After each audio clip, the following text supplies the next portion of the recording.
The death of the ego, unlocking true power and freedom. The ego is the part of us that craves validation, control, and superiority. It thrives on comparison, pride, and fear. Yet, as long as the ego rules, it blinds us to the truth of who we are and limits our connection to the divine and the world around us.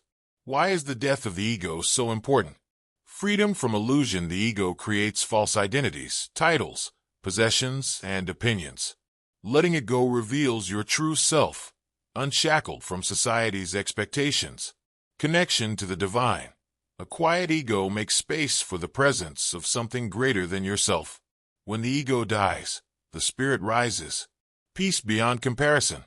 The ego measures your worth against others. Its death brings inner peace, knowing you are enough as you are. Power in surrender. Real power comes not from control, but from surrender. Releasing the ego opens you to wisdom, humility, and growth. The journey to kill the ego.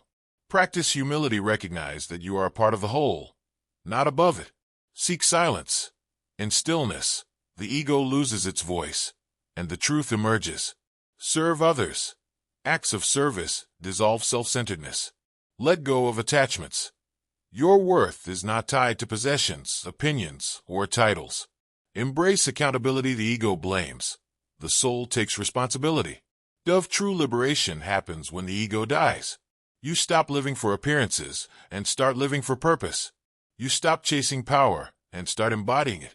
The death of the ego isn't weakness, it's the ultimate strength. It's where you find peace, purpose, and the divine within you. Let the ego die, and watch your spirit rise. The kingdom is here. The kingdom is within.